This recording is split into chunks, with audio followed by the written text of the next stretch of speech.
الحمد لله نحمده ونستعينه ونستغفره ونؤمن به ونتوكل عليه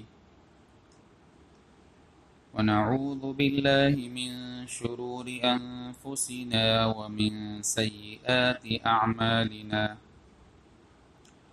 من يهده الله فلا مضل له ومن يضلله فلا هادي له ونشهد أن لا إله إلا الله وحده لا شريك له ونشهد أن سيدنا ومولانا محمدا عبده ورسوله أما بعد فأعوذ بالله من الشيطان الرجيم بسم الله الرحمن الرحيم ويسألونك ماذا ينفقون قل العفو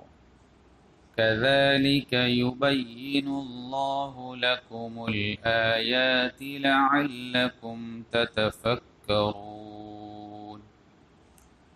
في الدنيا والآخرة ويسألونك عن اليتامى قل إصلاح لهم خير وإن تخالطوهم فإخوانكم والله يعلم المفسد من المصلح ولو شاء الله لأعنتكم إن الله عزيز حكيم.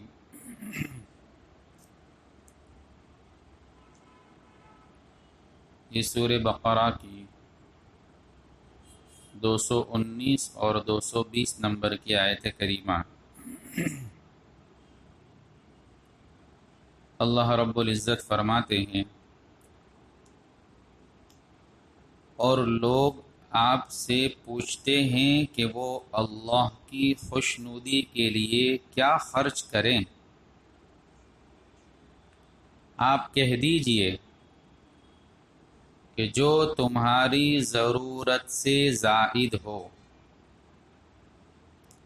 اللہ اسی طرح اپنے احکام تمہارے لیے صاف صاف بیان کرتا ہے تاکہ تم غور و فکر سے کام لو، دنیا کے بارے میں بھی اور آخرت کے بارے میں بھی. اور لوگ آپ سے یتیموں کے بارے میں پوچھتے ہیں، آپ کہہ دیجئے کہ ان کی بھلائی چاہنا نیک کام ہے، اور اگر تم ان کے ساتھ مل جل کر رہو تو کچھ حرج نہیں، کیونکہ وہ تمہارے بھائی ہی تو ہے. اور اللہ خوب جانتا ہے کہ کون معاملات بگاڑنے والا ہے اور کون سنوارنے والا. اور اگر اللہ چاہتا تو تمہیں مشکل میں ڈال دیتا. یقیناً اللہ کا اقتدار بھی کامل ہے، حکمت بھی کامل.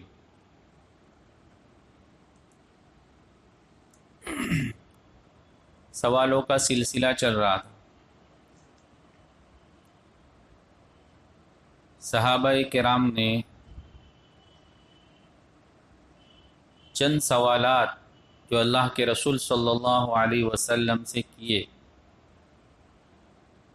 جن کے جوابات اللہ رب العزت نے قرآن میں نازل فرمائے.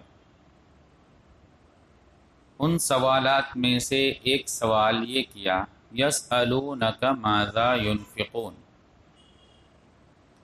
کہ اللہ کی خوشنودی کے خاطر ہم کیا خرچ کریں. جس وقت اللہ کے رسول صلی اللہ علیہ وسلم نے صحابہ کے سامنے اللہ کے راستے میں مال خرچ کرنے کی ترغیب دی، تو اس وقت کچھ صحابہ کرام نے اپنا سارا مال اللہ کے راستے میں خرچ کر دیا۔ ہمارا یہ حال ہے کہ ہم کو مال اللہ کے راستے میں خرچ کرنے کی ترغیب دی جاتی ہے کہ اپنا مال اللہ کے راستے میں خرچ کرو، اپنا مال یتیموں اور مسکینوں پر خرچ کرو، اپنے مال کو مسجد مدرسوں میں ضرورت کی جگہوں پر لگاؤ، اس کی ترغیب دی جاتی ہے۔ اور صحابہ کا معاملہ یہ تھا کہ اللہ رب العزت ان سے فرما رہے ہیں قُلِ الْعَفْوَ، کہ جو تمہاری ضرورت سے زائد ہو، ایکسٹرا ہو، اس کو خرچ کرو، یعنی سارا مال تم خرچ مت کرو، بلکہ ان کو روکا جا رہا ہے کہ تم پہلے اپنی ضرورت کے لیے رکھو، پھر اپنے اہل و عیال کے خرچ کے لیے رکھو،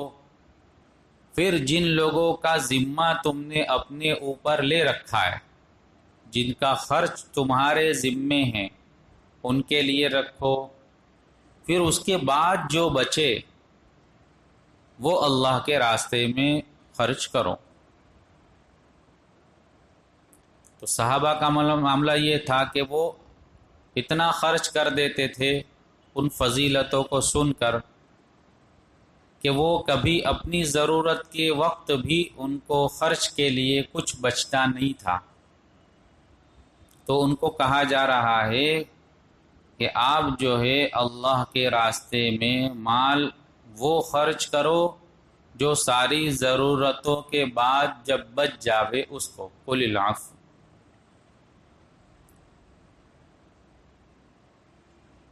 صحابہ کا ایثار اور اللہ کے راستے میں مال کا خرچ کرنا، ان واقعات کو سنانا ضروری نہیں ہے، سب سنتے ہی رہتے واقعات کہ صحابہ اللہ کے راستے میں کس طرح خرچ کرتے تھے، ان کے اندر خرچ کرنے کا جذبہ کیسا تھا، ان کے خرچ کرنے کی جو کیفیت تھی، ان کے خرچ کرنے کی جو دلی تمنا تھی، اور اس طرح خرچ کرتے تھے کہ اللہ رب العزت ان کی تعریف میں قرآن پاک اتار رہا ہے۔ اللہ کے رسول صلی اللہ علیہ وسلم کے یہاں مہمان تشریف لاتے ہیں، پہلا تو معاملہ یہ ہوتا اللہ کے رسول صلی اللہ علیہ وسلم کا کہ وہ اپنے گھر سے ابتدا کرتے کہ اپنے گھر میں کہلوایا، پوچھوایا کہ کچھ ہے مہمان کے لیے، کہ کچھ نہیں۔ پھر صحابہ کرام سے پوچھا کہ آپ لوگوں میں سے کوئی ہے جو ان مہمان کو اپنے ہاں لے جاوے، ان کی مہمانی کرے۔ ایک صحابی لے جاتے ہیں، لے جانے کے بعد بھی معلوم نہیں ہے کہ گھر میں کیا حالت ہے، کیا پوزیشن ہے۔ بیوی سے پوچھتے ہیں کچھ ہے مہمان کے لیے، اللہ کے رسول صلی اللہ علیہ وسلم کا مہمان ہے، تو کہا گھر میں کچھ نہیں ہے، صرف بچوں کے لیے تھوڑا سا ہے۔ تو کہا جاتا ہے کہ بچوں کو بہلا کر سلا دیجیے اور مہمان کے ساتھ ہم خود کھانے بیٹھ جائیں گے، اور تو جو ہے دیا کو درست کرنے، دیے جلتے تھے دیوا، تو دیے کو درست کرنے کے بہانے سے اس کو بجھا دینا تاکہ نظر نہ آوے کہ کون کھا رہا ہے، کتنا کھا رہا ہے۔ اور پھر مہمان کے ساتھ بیٹھ جائیں گے اور مہمان کے سامنے ہم کھانا رکھ دیں گے اور وہ کھاتا رہے گا، ہم صرف اس کے ساتھ بیٹھیں گے۔ ہمارے اکابرین میں سے بھی ایسے بزرگ گزرے، شیخ زکریہ رحمۃ اللہ علیہ جنہوں نے فضائل اعمال لکھی، ان کے یہاں بھی مہمانوں کا سلسلہ جاری رہتا تھا، اور حضرت کا نفلی روزے رکھنے کا معمول تھا، کچھ دن متعین تھے جن میں وہ نفلی روزے رکھتے تھے، لیکن مہمان تو آتے ہی رہتے تھے، تو حضرت رحمۃ اللہ علیہ، حضرت شیخ رحمۃ اللہ علیہ مہمانوں کے ساتھ کھانے کے لیے بیٹھتے، حالانکہ خود کا روزہ ہے لیکن ساتھ میں بیٹھتے تھے، اور بیٹھنے کے بعد مہمانوں کو کھلاتے تھے کہ یہ ان کو دو، یہ ان کو دو، کہ ان کے سامنے روٹی رکھو، سالن رکھو، یعنی اس طرح باتیں بھی چالو رہتی تھی اور مہمان کھاتا بھی رہتا تھا، اور مہمان یوں سمجھ رہا ہے کہ حضرت بھی کچھ کھا رہے، ساتھ میں بیٹھے ہیں، لیکن حضرت کھلاتے رہتے، اور رعب کی وجہ سے لوگوں کی اتنی ہمت نہیں ہوتی تھی کہ حضرت کے سامنے سب دیکھے غور سے کہ حضرت کیا کھا رہے، کس طرح کھا رہے۔ تو ایسی حالت میں بھی مہمان نوازی کا ایک جذبہ تھا، تو وہ صحابی ان مہمان کا اس طرح اکرام کرتے ہیں کہ ان کو کھانا کھلاتے ہیں اور خود بھوکے رہتے۔ ان کے عمل کرنے کے اندر اخلاص اس حد کا تھا، جذبہ اس حد کا تھا کہ اللہ رب العزت ایسے واقعات پر آیتیں نازل کر رہا ہے، یؤثرون علی انفسہم ولو کان بہم خصاصہ، کہ وہ مہمان کے ساتھ ایسا برتاؤ کر رہے ہیں اور ان کو کھلا رہے ہیں، ان کو پلا رہے ہیں، اگرچہ وہ خود خستہ حالت میں ہیں، ان کی خود کی پوزیشن ڈاؤن ہے۔ آج ہمارا حال یہ ہے کہ ہماری حالت الحمدللہ سب کی اچھی ہے، کوئی کی حالت اتنی خراب نہیں ہے کہ کھانے کے لیے کچھ نہ ہو، سب الحمدللہ کھا رہے ہیں، پی رہے ہیں، کچھ زیادہ کچھ کم آگے پیچھے ہوتا رہتا ہے، حالات تو آتے رہتے ہیں۔ اللہ رب العزت نے امتحان ہی کے لیے تو دنیا میں بھیجا، اور امتحان تبھی تو ہوگا جب کہ حالت آگے پیچھے ہو، ورنہ اللہ کے خزانے میں کوئی کمی نہیں ہے، سب کو خوب دے دے اور سب کے گھر سونے سے بھر دے تو بھی اللہ کے خزانے میں کچھ بھی کمی نہیں آئے گی۔ لیکن اللہ کو امتحان بھی لینا ہے، بندے کو دیکھیں گے کبھی زیادہ دے کر، کبھی کم دے کر، کبھی آگے پیچھے کر کے، کہ بندہ کس پوزیشن میں، کس حالت میں میرے احکام پر عمل کر رہا ہے۔ اللہ رب العزت صحابہ کرام کے بارے میں فرما رہے ہیں کہ ان کو یوں کہہ دیجئے کہ جو ضرورتیں ہیں اپنی گھر والوں کی، جن لوگوں کا ذمہ تمہارے اوپر ہے، ان کے اوپر خرچ کرنے کے بعد جو بچے اس کو خرچ کرو، سارا مال خرچ کرنے کی ضرورت نہیں۔ اللہ فرماتے ہیں کذالک یبین اللہ لکم الآیات لعلکم تتفکرون، کہ اسی طرح اپنے احکام تمہارے اللہ رب العزت صاف صاف بیان فرماتے ہیں۔ آگے اور ایک سوال کا جواب دیا گیا، صحابہ کرام کی جانب سے ایک سوال ہوا یتیموں کے بارے میں، وَيَسْأَلُونَكَ عَنِ الْيَتَامَى، وہ آپ سے یتیموں کے بارے میں سوال کرتے ہیں۔ پہلے زمانے میں ایسے باقاعدہ یتیم خانے نہیں ہوا کرتے، اگر کوئی یتیم ہو گیا تو لوگ اس کی کفالت کرتے تھے، کوئی ایک یتیم کو لے لیتا تھا، کوئی دو یتیم کو لے لیتا اور اپنے گھر میں رکھتا اور اس کی پرورش کرتا تھا۔ جس وقت اللہ رب العزت نے یتیم کا مال کھانے پر وعید نازل فرمائی کہ یتیم کا مال جو ناحق کھاتا ہے وہ اپنے پیٹ میں آگ بھرتا ہے، وَيَأْكُلُونَ فِي بُطُونِهِمْ نَارًا، وہ اپنے پیٹ میں گویا آگ ڈال رہا ہے۔ تو صحابہ کرام اتنے گھبرا گئے کہ یتیم کی پرورش جو کر رہے تھے وہ یتیم کا کھانا الگ بنانے لگے، کہ اپنا کھانا الگ اور یتیم کا کھانا الگ بناوے، اور پھر اس کو اس میں سے کھلاوے، اور پھر اگر بچ جاوے تو بھی وہ استعمال نہیں کرتے تھے کہ یتیم کا مال کھانا لازم آ جائے گا۔ تو بہت سی مرتبہ ایسا ہوتا تھا کہ یتیم اپنی ضرورت کے بقدر کھاتا اور بقیہ جو بچ جاتا تو وہ ضائع ہو جاتا، خراب ہو جاتا، کہ اس زمانے میں کوئی فریج تو تھے نہیں کہ فریج میں رکھ دیا اور وہ اچھا رہے۔ تو اس طرح گھر والوں کو بھی تکلیف ہو رہی تھی، چونکہ دو دو کھانے الگ الگ بنانے، گھر والوں کا کھانا الگ، یتیم کا کھانا الگ، اور پھر یتیم کا کھانا بنانے کے بعد اگر بچ گیا تو اس کو کھا بھی نہیں سکتے،